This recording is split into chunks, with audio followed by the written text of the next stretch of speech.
most people, I think, two things. People are really afraid of tomorrow. And so there's kind of this tendency to want to like hold on to what you have and, do the mattress approach where you're just like stuck it under the mattress. And I will also tell you and your listeners that is when the saddest situations I've seen have really had to do with that. And the reality is in order to have return, you have to have risk. Those two things just go together.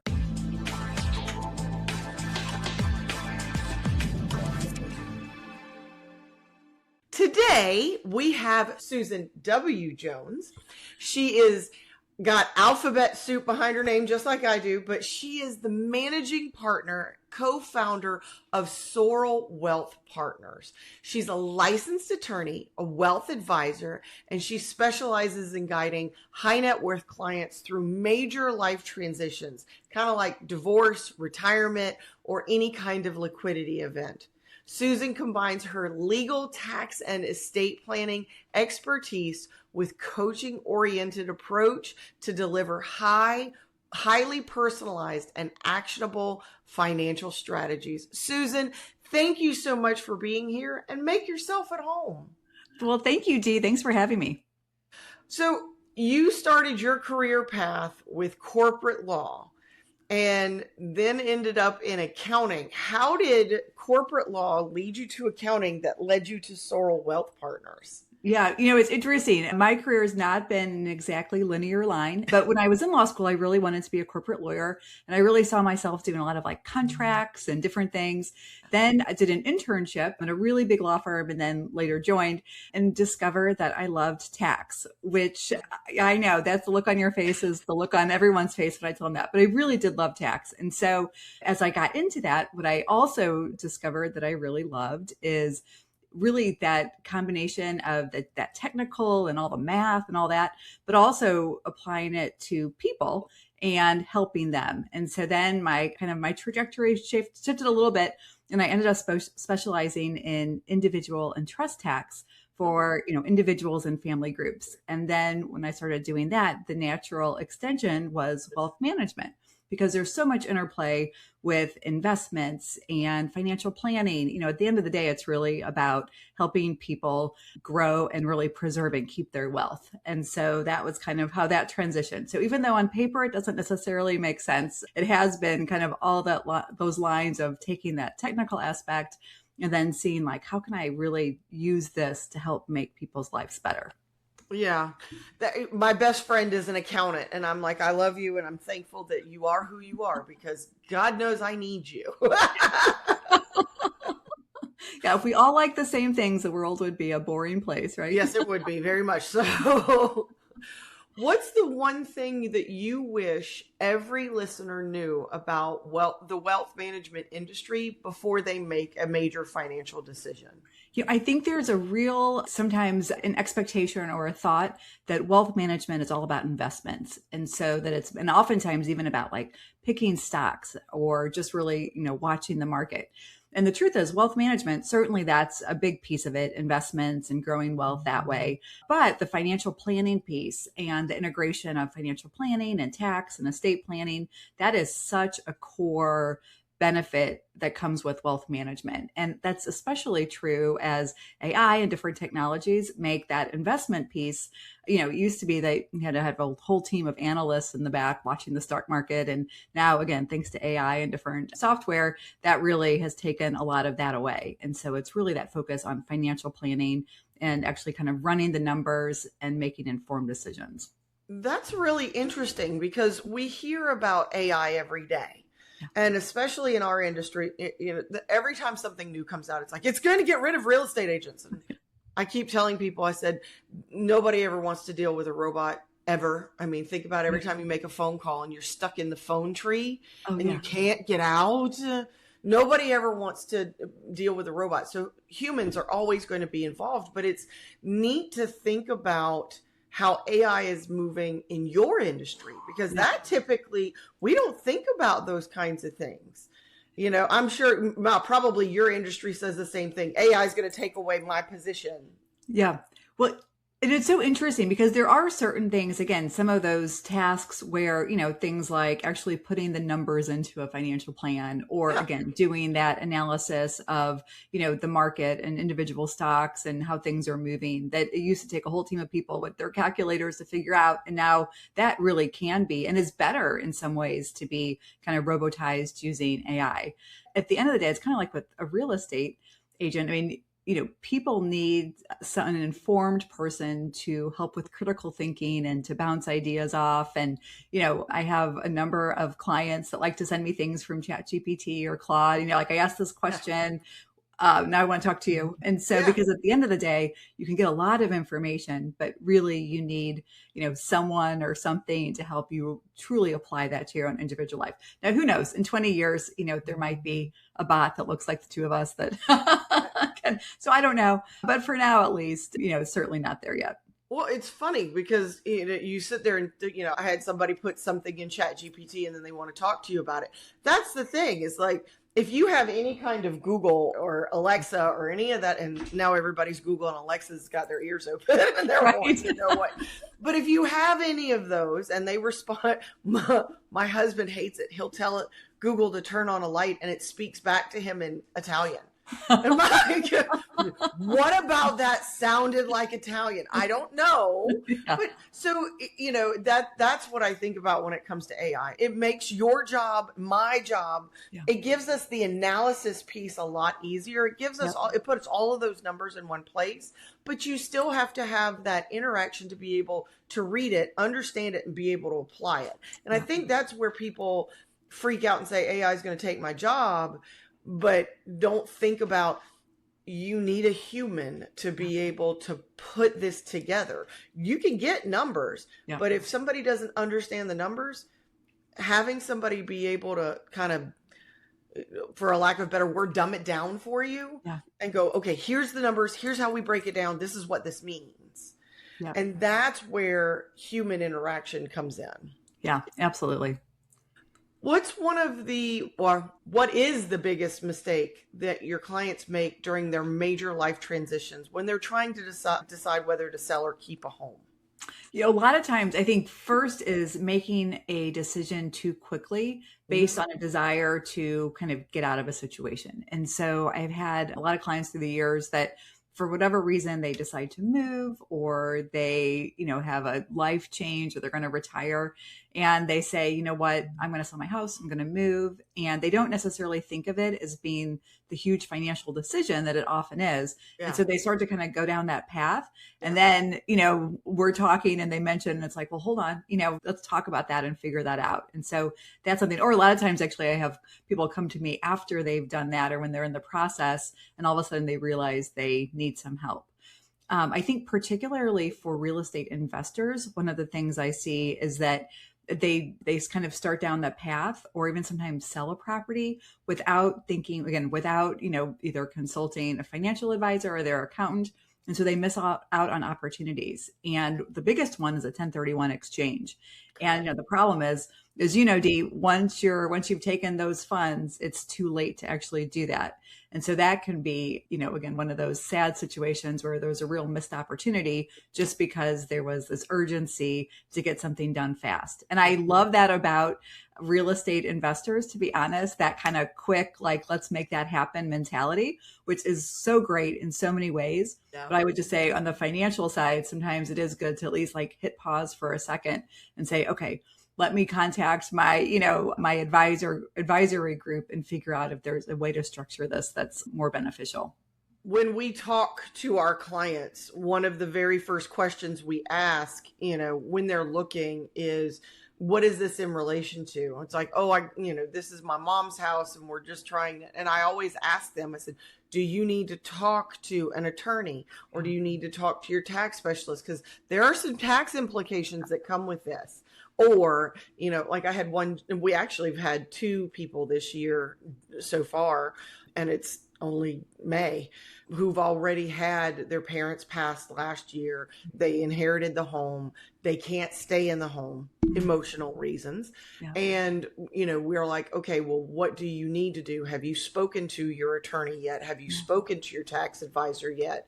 Have you spoken to all of these people to see, is it better to do a 1031 exchange? Do you need the funds? Are you ready to pay the taxes on it? Yeah. We need to also make sure, is the estate open? Is the estate closed? So we ask all of those questions, and most people don't think about it. I mean, you're in the midst of one of the worst things that can happen. You've lost somebody that is close to you, that you love dearly, and now you have to deal with all of the stuff that gets left behind. Yeah. And most of us don't think about that, and that's the hard part. That's great that you're asking, because a lot of times, really no one asks until all of a sudden you're at closing or even after. So that's great. We try to make sure that if there's any kind of implication on the tail end, we think about it on the front end so it's not biting them in the rear end later. Because unfortunately, anything you do with money can sometimes have that effect where it jumps up and bites, as Forrest Gump, it jumped up and bit me. And the last thing we want is for somebody to get to the closing table and go, oh, okay, guess what? You have a, 6-figure tax bill that goes along with this. Yeah. And most people would go, a 5-figure tax bill, 6-figure tax bill? How is that possible? And that's the thing that we try to help stave off, One of the things we talk about with that is that when you're dealing with a home that you've just inherited, or, even just your regular home, I guess both of these attach. How do you help your clients separate their emotional attachments so they can make smart real estate decisions during these transitions? Yeah, that's such a good point. And so, the biggest thing I think is just to model out scenarios. And I'm a big believer that there are some times where even the most financially advantageous path isn't the right one because it doesn't feel right. A lot of times, people want to kind of skip over that analysis piece because it's uncomfortable. So we really try to help, again, do the analysis, walk through it in a very empathetic way. And then once we have the information that we model different scenarios. Here's what one scenario looks like. Here's what the other scenario looks like. Here's what you're giving up if you move forward with this, et cetera, et cetera.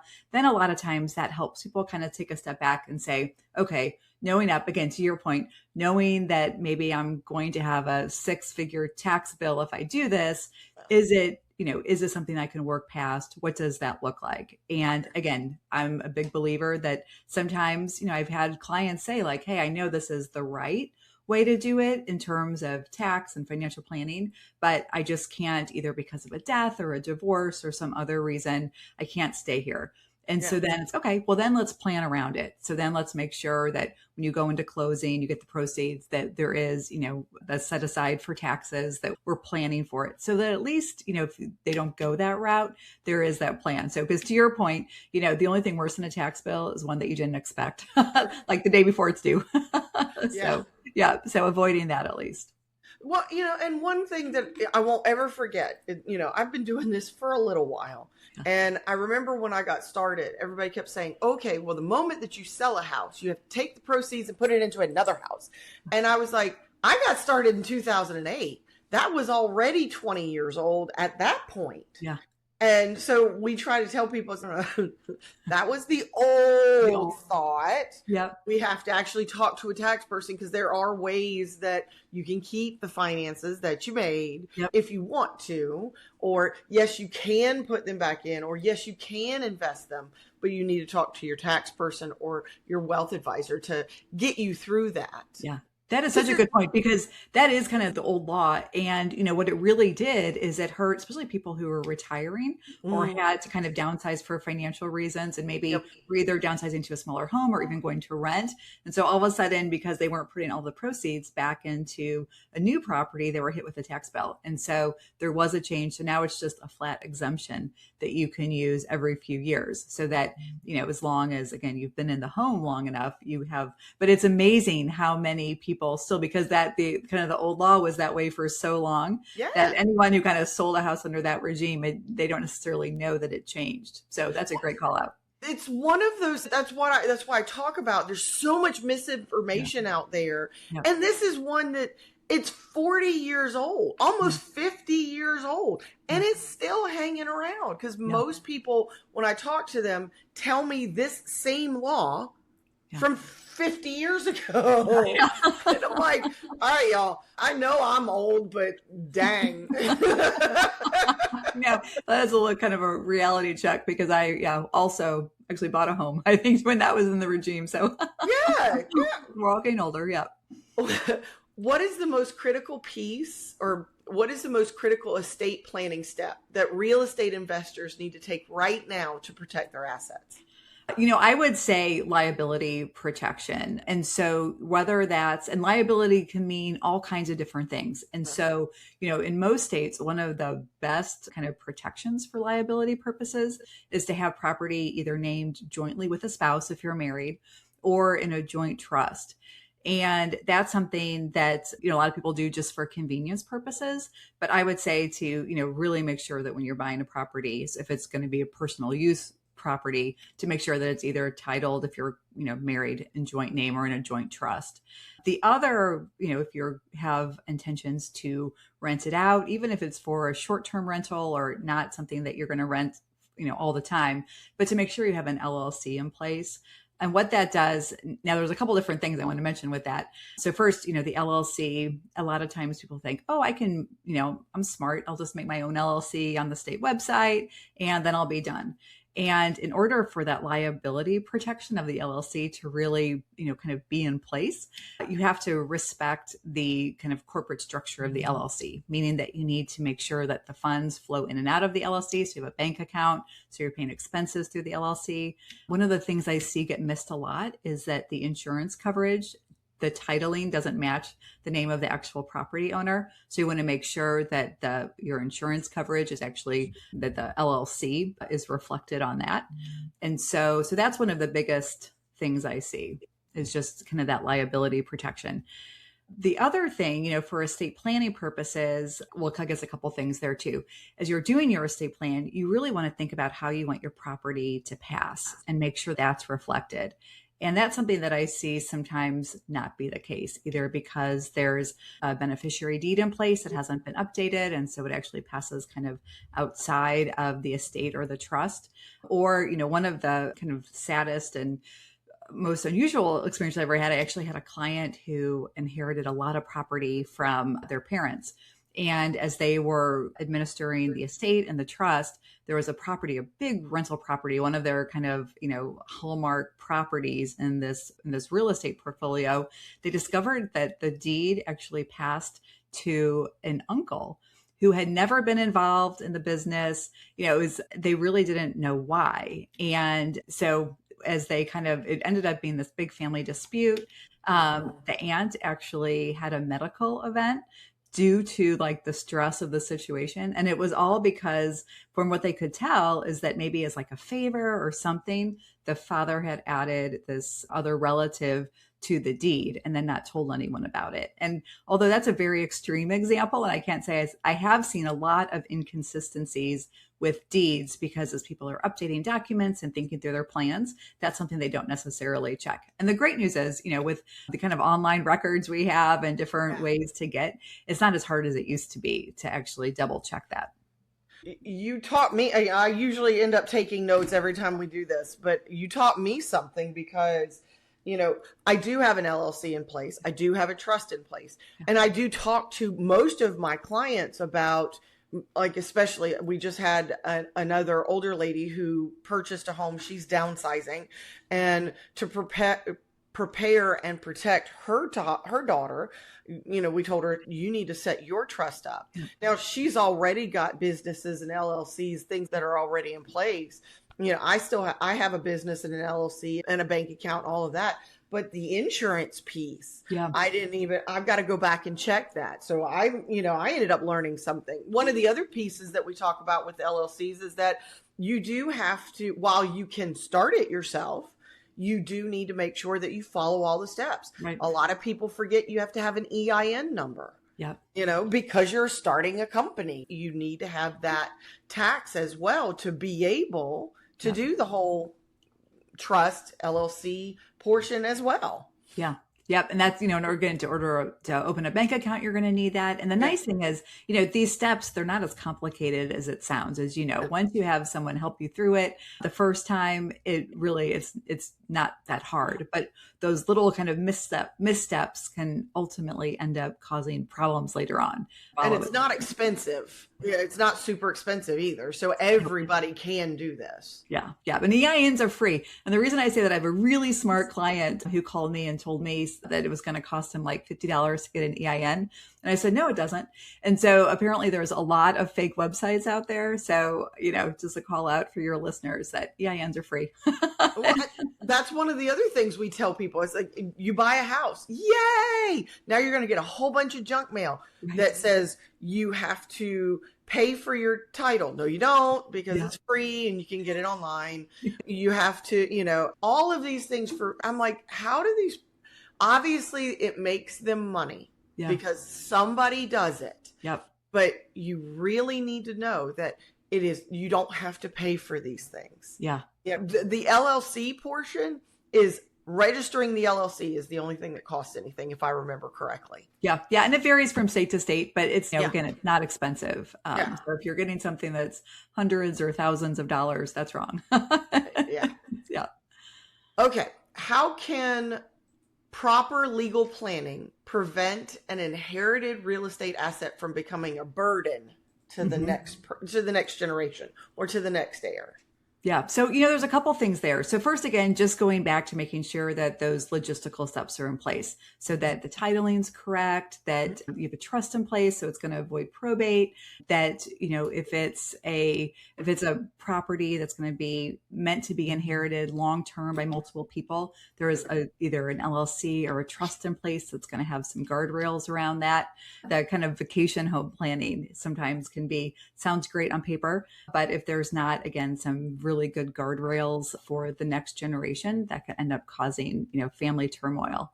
The second thing is also thinking about if to the extent you're going to have restrictions on the real estate, how that's going to impact family members. So again, going back to some of the things that I've seen where ends up causing family conflict is things like either rental properties that the original owner would love to have kind of kept in place, or vacation homes where the idea is like, oh, there's going to be this multi-generational vacation home. Everyone's going to use it and love it. It's going to be this great place for a family to get back together.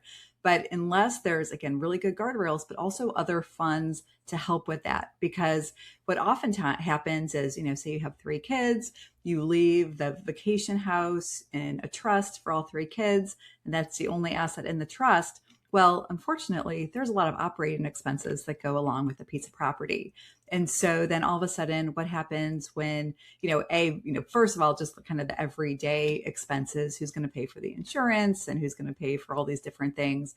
But then when the vacation house needs a roof, how's that going to be paid for? And so I think that's one of the things I see most often that ends up causing some family turmoil later on is someone, and it's a little bit of that really wanting to control from the grave without having all of the proper mechanisms in place. Yeah. And so that can be, a hard thing. But I think that's one of the things I see the most is just, to the extent that someone really wants to have that kind of control or to kind of dictate what happens longer term, is just remember that there are those logistical concerns. And so either be very careful about the way that you plan, or give your ultimate, beneficiaries and trustees more discretion in order to kind of work those situations out in real time.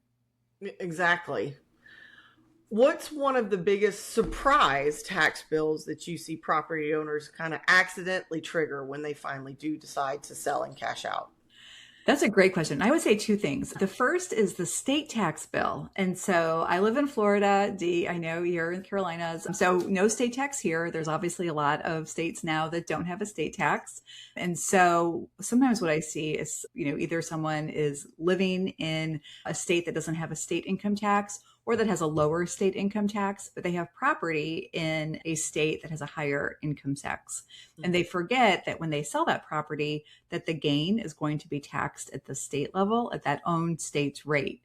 Now, if you live in a state that has an income tax and it's a higher rate, you're going to get a credit for the difference. But if you live in a state that doesn't have a state income tax, you're not going to have that credit. So that's something, and maybe it's something, because I'm in Florida that I see more often, but that all of a sudden, but even when I was in Missouri, I'd have clients that would sell a property in California or New York, New Jersey, and all of a sudden they had this huge tax bill. And it's like, well, we're in a state that has a tax rate of under 6%, actually under 5% now in some cases, but you just sold property in a state that has a state tax rate that goes up over 12%. Yeah. So that can be a big number. So that's something that, again, that a lot of people just don't plan for. The other one is any kind of property that has been used for a business purpose. And so it's been depreciated. So a lot of times what we forget, or people forget, is that when it's great that you get that deduction for depreciation, but what it also does is it decreases your cost basis. So then when you go to sell that property, you can have a larger gain than maybe you're expecting. So if you're like, oh, I bought the property for $500,000, just sold it for $600,000.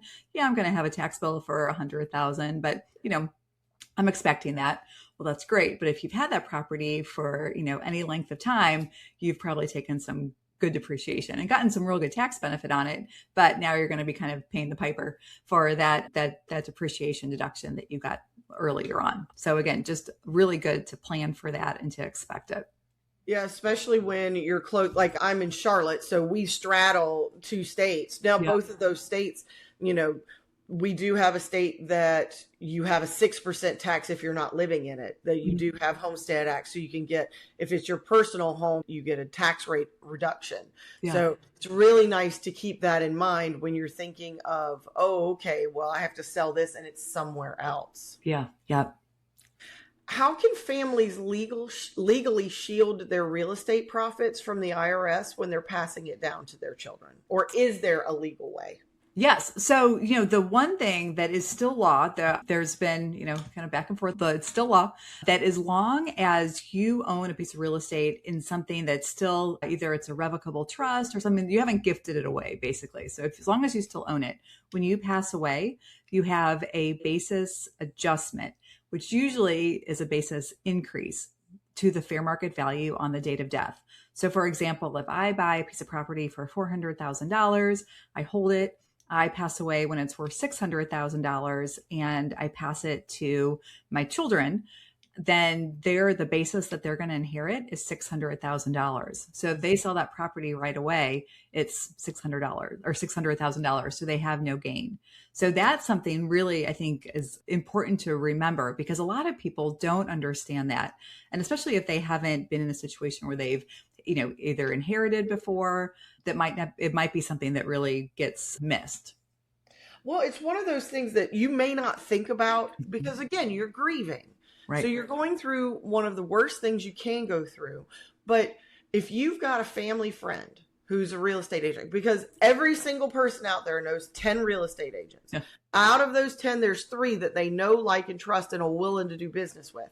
But if you have a family friend, or if you know somebody who's a real estate agent, call them, because you won't think about it. And it's hard to remember this, but call them and ask, hey, I need you to tell me what my mom's house is worth. I need you to tell me what my dad's house is worth. Right. Even if it's down the road and it's been a few months, your real estate agent should be able to go back to that month and be able to see what was sold that month and tell you what your mom or dad's home would have been worth on the date of their death. Yeah. And that is, great advice, Dee. And, because the other thing I think that people sometimes think is that they need to get like a full appraisal. And, if you're going to be filing an estate tax return, which right now we all have 15 million. And so, for the most part now, it keeps shrinking and shrinking. Now, when I first started practicing law, it was like $675,000.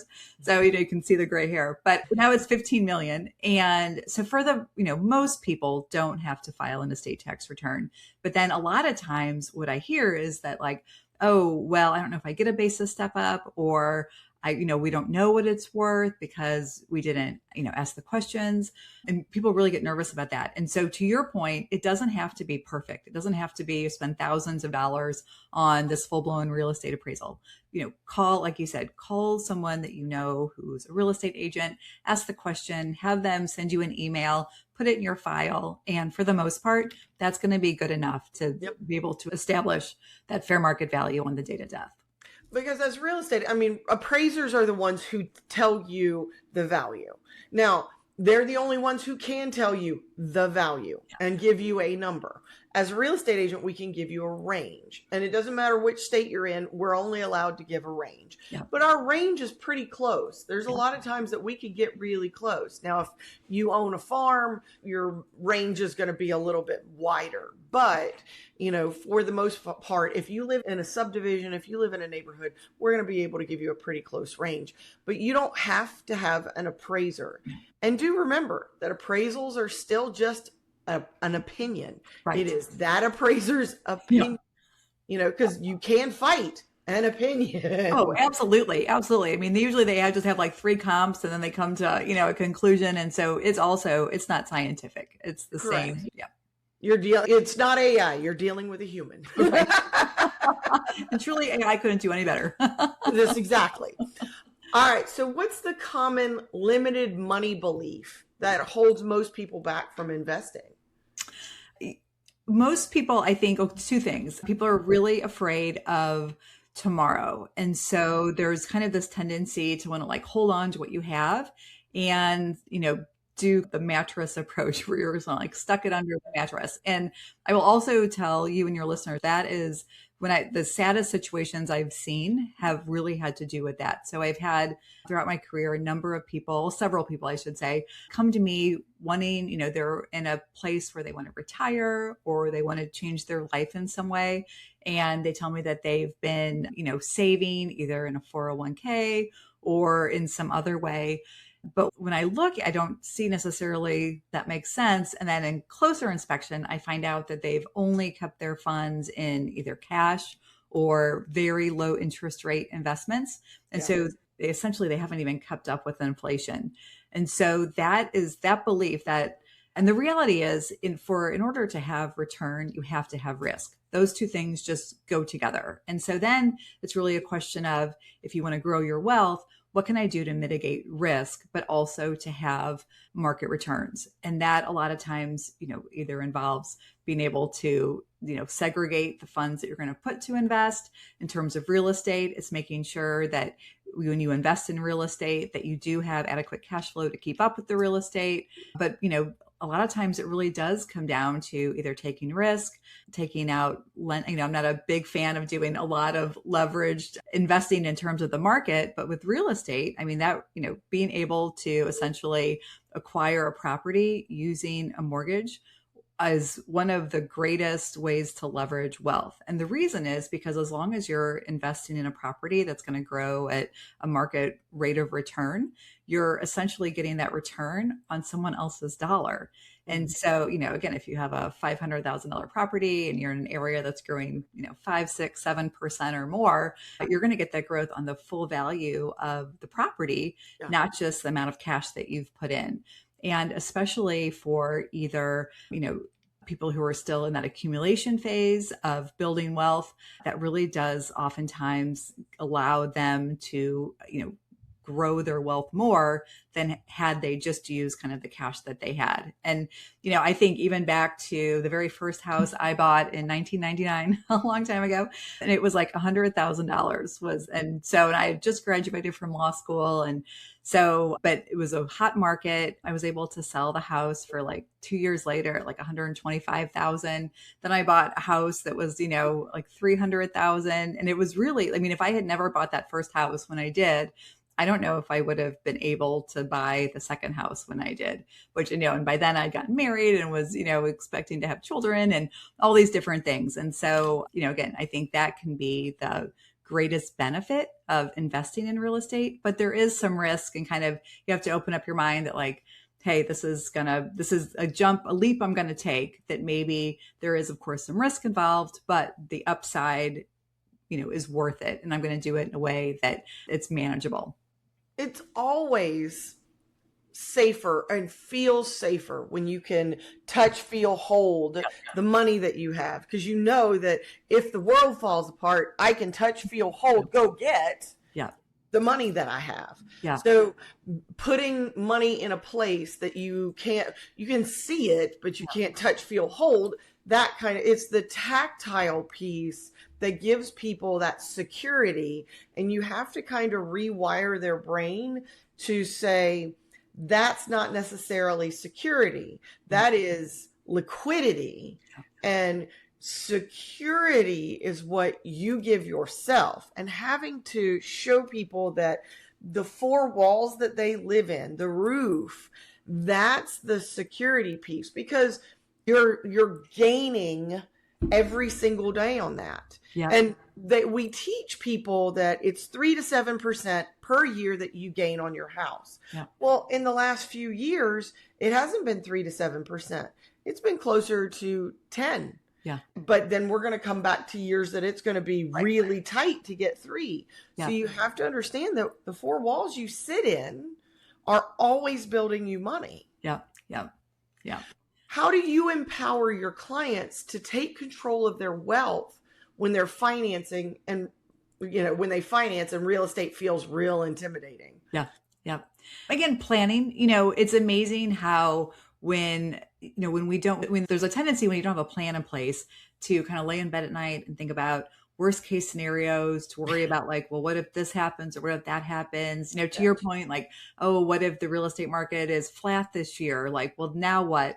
And so being able to plan and really do modeling. So I'm a big believer in modeling. And so we do a lot of work on, kind of taking your full financial picture. So here's your net worth. Here's how you're investing. Here's what it looks like both for your real estate investments and then your other investments, your 401k, if you have one, your SEP, if, whatever it is that you're doing otherwise, your cash flow, here's your income and expenses. And then we stress test it and we say, okay, if everything goes according to plan. So if, your investments, markets are great, the real estate market's up, like all these things, here's what it's going to look like when either you want to retire or this other, whatever it is later on that you're financially independent. But then we also look and we say, okay, what if not the best case scenario happens? So what if the market is down, especially early on in retirement? What if the real estate market, not that great? We look at all of that. And then we do that stress testing. And so really the goal is that clients are in a comfortable spot in the middle, meaning that they would still be okay, even if it wasn't the best of times. So even if there was some struggles that, the market had some bad years in a row, different things happen, that they would still be okay. And that gives people a lot of freedom and flexibility to take risk. Because if you know that you've stress tested it, that you're going to be okay, even if it's not, the best of times, then that I think really helps people with that mindset. And especially during down markets. So again, whether it's real estate, whether it's investments, whether it's just periods of high inflation, that is the time that understandably, people want to take a step back and then want to say, oh, you know what, now it feels scary. Now I want to pull back and sell property or go to cash or not invest. And a lot of times real estate is kind of like the market in that way, that sometimes the best time to buy a piece of real estate is when the real estate market isn't doing so great, right? Yes. But that's a real mindset shift, like that idea that like, oh, it's, not a hot market. This is maybe when I should be buying in. That's kind of the advanced class. So I always say, when you're looking at, again, investing, whether it's in the market or whether it's in real estate, the first is being able to like not panic and get scared when there's some turbulence, whatever that looks like. Yeah. The second is to actually kind of the advanced class is when you actually want to invest when it's a turbulent market or things don't look so good. And so I think one of the best way to get there is to, again, kind of run those scenarios and feel comfortable that you're going to be okay. How do you advise your clients? How do they balance the physical real estate investments with traditional liquid assets? Yep. So that's when, again, we do modeling. So I have a number of clients. I really like working with real estate investors. But one of the things that I found with real estate investors is that once you have some of those great returns and especially the good income and all these things with real estate, it can make it hard to invest in other areas. So one of the things that we look at is, okay, what's the long-term plan? So if you're planning to retire, do you have a real estate portfolio that really is going to manage itself? Do you have to hire additional help? What does that look like? And to the extent that there's a desire not to necessarily go that route, then what is the game plan for kind of offloading some real estate and turning it into more liquid assets that you can live on? So again, it really goes back to that modeling and just figuring out kind of that long-term plan. Because that's, again, I would say that's one of the biggest things I see with people in real estate. It's worked out so well for them that it's hard to have an idea of, selling properties and maybe converting to other assets. It's diversifying. And that what leads to, my next question. What's the biggest difference between a client who's property rich and one who has built true sustainable wealth? Yeah. And so, really cash flow and flexibility. And to your point, diversification. And diversification is important anywhere. Whether you're investing in the market or in real estate, having a concentration of any asset is going to increase the chances that you have some kind of, financial event that impacts you more than it should. So again, don't put everything in Bitcoin. I'll make sure you have a good diversified portfolio. But, what I see is for people who have invested only in real estate is that they get to a point, they're in their, whatever it is, 50s, 60s, 70s, 80s, where they say, you know what, I've been actively managing this real estate. Even if I have managers in place, I still really be involved and I want to take a step back. But I don't know how to do that because I've been so involved, and what I'm earning really is a management fee and then the growth for my assets. I don't know how to do that in a way that I'm still going to have the cash flow that I need. Yeah. And so planning around that. And so that's why I generally help clients as they get closer to that period that they want to retire to start diversifying and start putting, taking some properties that maybe aren't as profitable or they're a pain. There's different ways when you're ranking your real estate that, you have that list oftentimes in your head if nowhere else that you just kind of want to start maybe offloading and diversifying. Also, like I said, flexibility. So sometimes what I see is there's a need all of a sudden, like a larger cash need. And whether it's because someone wants to move and they don't, they want to buy a bigger house, they want to start spending more on family, things like that. If everything is tied into real estate, and especially if it's leveraged real estate, it makes it harder to kind of access those funds. Whereas having, something that's, either it's a market, usually a taxable portfolio that you can actually access funds quickly can be really beneficial. All right. So thinking of this year, and going forward, how should a family structure their real estate investments for long-term legacy in today's economy? I think really diversification. I hate to kind of come back to that, but I do think that there's so many moving parts, so much volatility in kind of the world. Again, when we look at both the markets, interest rates, inflation in general, just, the cost to eat, and even with the changing dynamics in terms of AI and technology and what that is meaning. We earlier this year saw some situations where some, kind of longer term, high performing software companies really had a decrease in value because all of a sudden the question was, hey, if AI is so great, do we actually need these software platforms? Now they've come back in many cases, or coming back, but I think we're going to see more of that. And also, because the world is, people are moving, they're moving to different states, in real estate too, markets that were hot. I don't need to tell you this, Dee. Now they're kind of pulling back. Now there's some other places that are getting hot. And so again, just making sure that you don't have all your eggs in one basket, I think is just so important. That sounds like, to me, some of the best advice that you could give. But what is your top piece of advice for a woman that's stepping into a major life transition today so she can protect her financial future? I have to say, make sure you have a good advisor. And I know that sounds self-serving, but truly, I think that is where, it's just really important because, again, I often see people who go through the transition and then they come out the other side. In fact, last week alone, I talked to 2 different women who went through divorces, didn't have a financial advisor. And now a year or 2 later, all of a sudden they're realizing that there's issues that, can they afford to keep the family home? Can they afford to retire? Did they make a mistake by taking, the 401k as opposed to the cash? I mean, there's things coming up that they really could have used someone before or in the process of divorce and not 2 years later when it's already done. And so now it's just kind of mitigating the damage as opposed to preventing it from the beginning.